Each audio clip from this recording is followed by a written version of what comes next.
Hi, Steve Barnes here with Life Writing Live. Um, Hopefully, I've been able to keep my word and do this more often over the last couple of weeks. And in this time of stress, when so many of us are shut in, I think that's something that I want to keep doing. One of the things that I wanted to do is to create a theme this week, and this theme this week is challenge.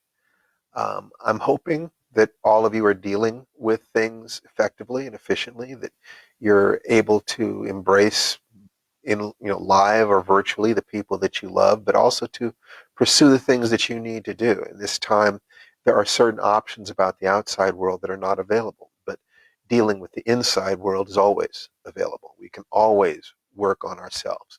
And it's that line about if I had all day um, to chop down trees, I'd spend the first half of the day sharpening my axe. You are the axe. You are the instrument that performs.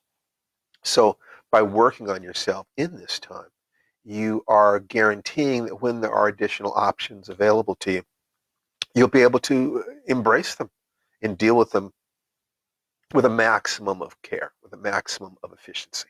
So I asked this question. I asked a very serious question. What are the three top challenges to you right now? And one of my readers said the following. Said, learning coping strategies to manage PTSD resulting from repeated sexual abuse as a child. Two, managing food in its connection to feelings in a healthy manner and treat diabetes. And three, not giving in to suicidal ideation. In case you had any doubt whatsoever, these are very serious times. People are dealing with really serious stress, and that stress, in too many cases, is becoming strain. So, if you can deal with your own issues, it's going to be easier for you to, when people say to you, help, I need help, you'll be able to say, well, this is how I dealt with it. This is what I have heard. Let's look into this together. This is a time where we need leaders. We need people who have dealt with or dealing with their own problems, dealing with their own issues, and are therefore capable of reaching out to others and saying, this works. That's what people are looking for. Someone who can honestly say, this works. So let's take a look. If we're dealing with challenges this week, then let's deal with the first step in the magic formula, which is mapping and modeling. So let's take a look at these three things and how that would apply. So the first one is learning coping strategies to manage PTSD resulting from sexual abuse, repeated sexual abuse as a child. Okay. Everybody has been through abusive, neglectful situations, but it is reasonable to assume that the closer the map, the closer the model you can find, the more efficient and effective it's going to be. So I I can talk about generalized stress. If this person were to come to me and say, "What did you do?" I could recommend the 5 minute miracle. Every hour to 3 hours, stopping for 60 seconds and in deep doing deep diaphragmatic belly breathing. That can have a fantastic effect. But the truth is, you might also want to look specifically for people who've dealt with this specific issue and are on the other side of it so that they are now reaching back and offering help. So, this is one of those Google is your friend situations. Dealing with PTSD, dealing with sexual abuse issues. In 10 minutes, you can find a dozen websites that are addressing this. And by reading through them. If this was an issue in my life, I would be researching this every day. I would read one new article every day, listen to one new video, watch one new video on YouTube every day that is dealing with this until I find someone who seems to be speaking my language. And that's the critical thing, that the problem has to be similar enough to your problem that you can learn from what this person is going to suggest. And their answers have to be close enough to what you would like to accomplish in your own life that you can say to yourself, yeah, I would like that result. They started approximately where I started. They've ended up in a place that I would like to be on the other side of these issues. And you might even say to yourself, I would like to be in that position and be able to turn around and help other people. So when you look, you're going to want to look for three different things: their belief systems, their mental syntax, their use of physiology. Now, what that means is their belief systems. Okay, what do they believe about the situation? What do they believe about the actions they can take to stop the situation, to heal the situation? Okay, your beliefs will determine your perceptual filters. If a person has been abused and they think and they believe I am broken, that's going to be a very different person than a person whose belief is I am strong enough to survive this, and I'm going to learn, and I'm going to fight, and I'm going to teach other people how to thrive in spite of this problem. The person who believes that they can cope with it is going to take different actions over time than the person who just feels like this means that they're crushed. So that's the first thing to do, is to identify what the beliefs are. The second, belief systems, mental syntax. The next thing is their specific recipe. In what order do they do things? What are the things they do? And in what order do they do them? They might say, well, I do a daily ritual. I wake up every morning. I, I envision this. I sit up. I do this. I get out of bed. I do this. If you scramble that order, and so first you get out of bed, it's too late to say, and also while I'm in bed, waking up, I imagine certain things using the hypnagogic state, that state halfway between sleep and waking. So oftentimes, the things that people do have to be done in a particular sequence. So by listening to people, first learning, looking for their beliefs, and then looking for the order in which they do things. Okay. So the third thing maybe should have been the second thing, that syntax thing again. Belief systems, mental syntax, use of physiology. What do they do? How do they use their bodies? If you were to look at that, at what behaviors they do, because any behaviors are going to be external using your body, maybe you want to identify what those behaviors are before you look at the order in which they do them. So maybe it should be belief systems, behaviors, and syntax. So what are they doing? What do they believe about it? What do they think and feel? What are they doing? And in what order do they do these things? You learn those three things, and you can get the same results that other people get. I mean, the idea being that if you follow somebody around in a kitchen for one day, to the degree that you can imitate their actions, you can learn how to bake a cake. It took them years to learn how to bake in a single day, just by looking at the order in which they do them and the resources that they use.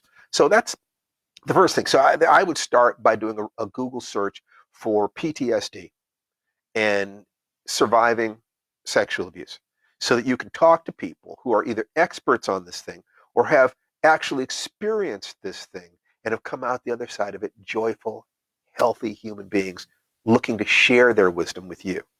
So the second thing deals with managing food and emotion. Food does not equal emotion, does not equal love, does not, do not stop. In other words, not eating to satisfy the emotions, and to eat in a healthy manner to manage diabetes. Again, I would look at the same question.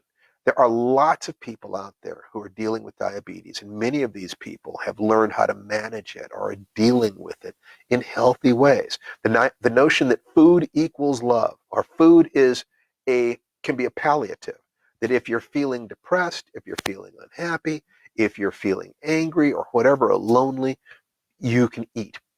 So what you want to look for is alternatives to that. What people have survived this situation, have thrived in this situation, have overcome this situation? Look for them. You can barely think of a human issue that someone has not overcome. If you start studying the people who have overcome the issues, look on YouTube, use Google. There are books and articles and audios. There's so many different resources. Find one of them. Find one of those resources and use it. Experiment with it. Find the things that work.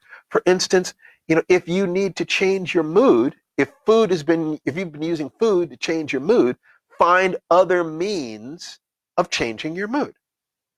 Your mood, your emotions are controlled by three things. What you think about, what you focus on mentally, the way you use your body, and the language that you use. So maybe every hour, we talked about the 5-minute miracle, maybe every hour you're standing up and stretching and deliberately putting a smile on your face so that you are starting to deal with your emotions in a healthier way. Now, food is no longer medication. You can start separating the food that you eat for nutrients from the food that you eat or the things that you do to adjust your mood. Those things need to be in separate piles. You want to be happy. You want to stop using food to do that if the dietary patterns, eating patterns, are hurting your body.